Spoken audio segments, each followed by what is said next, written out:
Shalom, Bapak Ibu Saudara. Kita meneruskan tema kita, kosmos kekristenan. Kita mau lihat dulu dua pengertian daripada kosmos, ya. Yang pertama, konsep kosmos itu, yaitu alam semesta, diterjemahkan dunia. Yang dalam konsep Yunani itu pengertiannya alam semesta yang ada keteraturan, ya. Kosmos itu suatu keteraturan alam semesta, tapi yang tidak terkait dengan Tuhan. Sementara konsep Ibrani jelas itu disebut langit dan bumi, artinya ada keterkaitan antara keteraturan alam semesta dengan Bapa di surga yang mengaturnya. Ya, firman itu menopang alam semesta. Oke.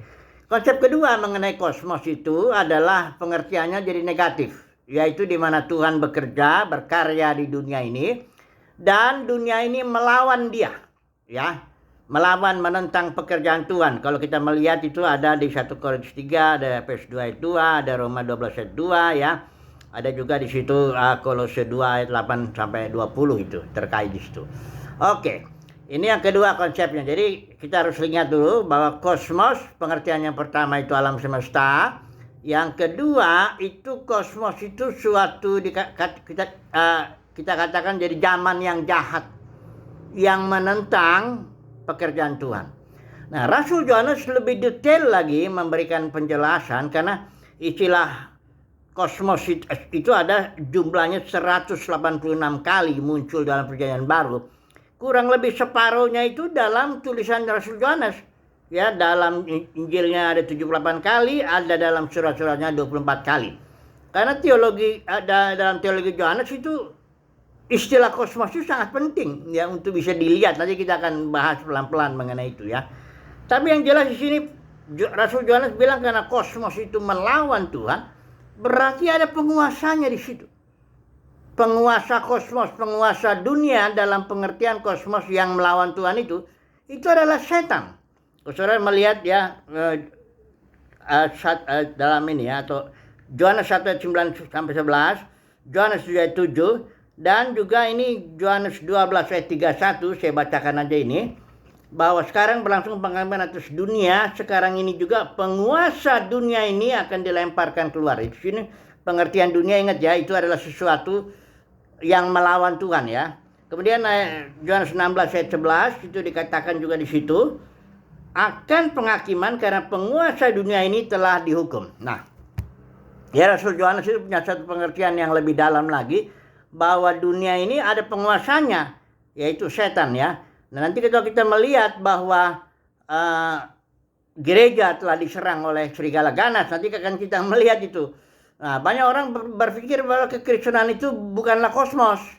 Kalau orang pengertiannya dunia ya, dalam percakapan sehari-hari itu orang Kristen pikirnya dunia itu dunia politik, dunia ekonomi di mana sudah dikuasai setan, dunia sosial dan dunia agama yang bukan kekristenan.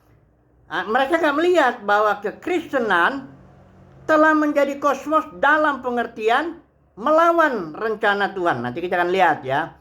Nah, ini memang harus kuncinya kembali melihat kosmos kekristenan, karena banyak orang melihat kekristenan itu ya bagus-bagus saja. Ya dalam kondisi baik-baik saja ya. Padahal ada kosmos kekristenan yang nanti akan saya buktikan secara mudah-mudahan secara detail sehingga melihat bahwa dunia kekristenan itu melawan prinsip-prinsip pekerjaan Tuhan. Nah, ini nanti kita lihat ya. Sekarang saya mau menyampaikan kembali, mengulanglah soal melihat ini. Karena ini kuncinya daripada segala yang saya sharingkan ini soal melihat ya. Jadi kalau nggak melihat ya menganggap kekristenan itu ya baik-baik aja, kecuali kosmos yang di luar itu, kosmos politik, kosmos sosial, kosmos agama dalam pengertian bukan kekristenan. Nah, itu ya berarti dia nggak melihat ya. Oke. Kalau saya lihat bicara tentang melihat ini, kita nyambung dari yang kemarin itu.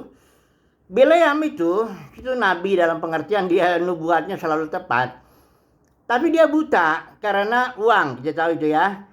Yang berikut hamba Elisa itu ya. Ini dia waktu itu Elisa itu dikepung oleh tentara Aram.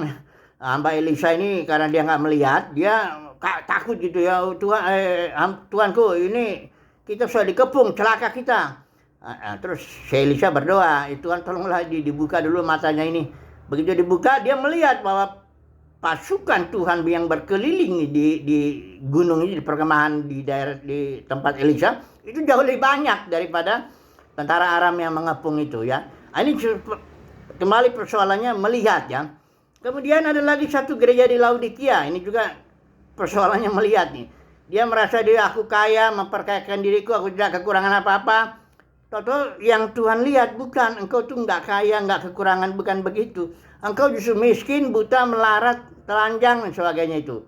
Dan Tuhan kasih solusi itu minyak untuk mengurapi mata. Minyak itu bicara Roh Kudus ya, mengurapi mata gereja supaya bisa melihat. Nah kemudian kita ambil dulu lah lagi satu episkopos ya.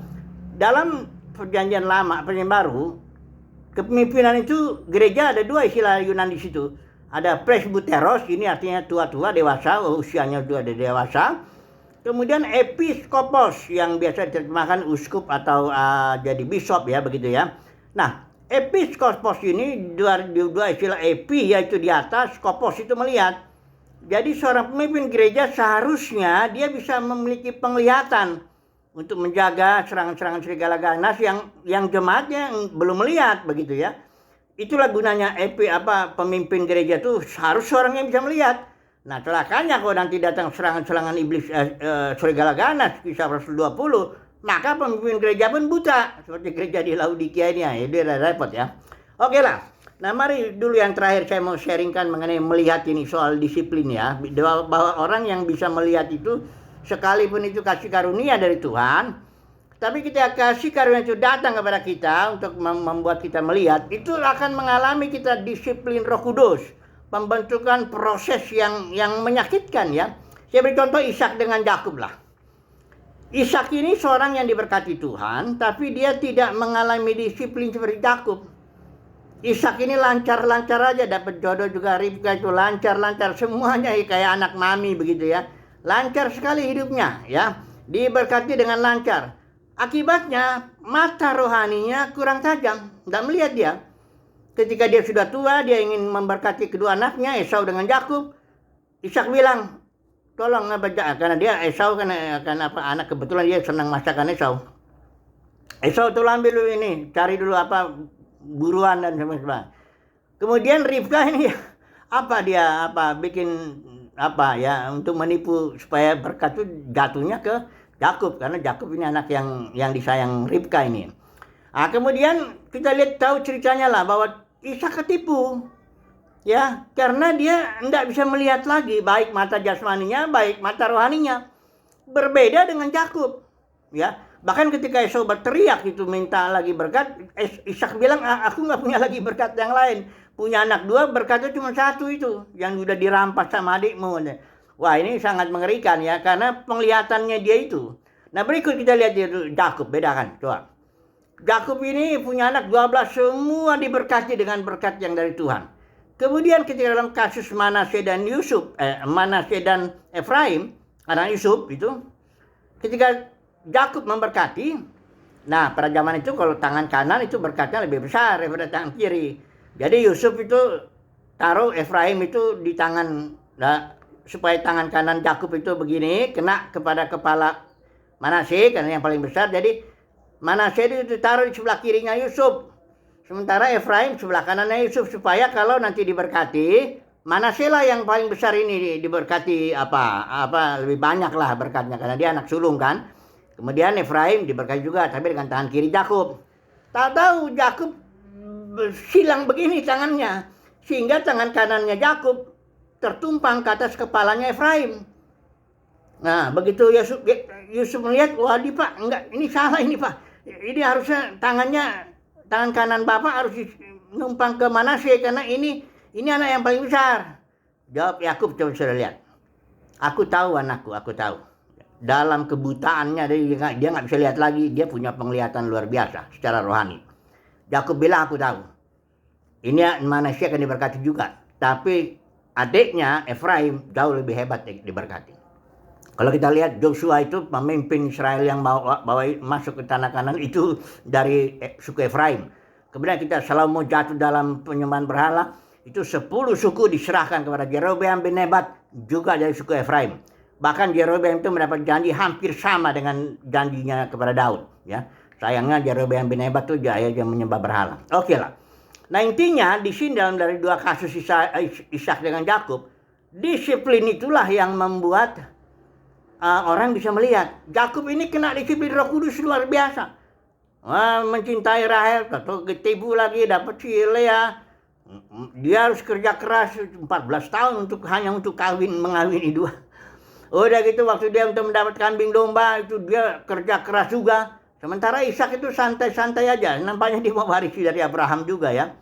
Jadi intinya soal melihat ini, saudaraku, walaupun itu kasih karunia, tapi saudara dan saya perlu mengalami remuk didisiplin oleh Roh Kudus yang merupakan penderitaan, ya, kesesakan, sehingga kita bisa melihat. Ya.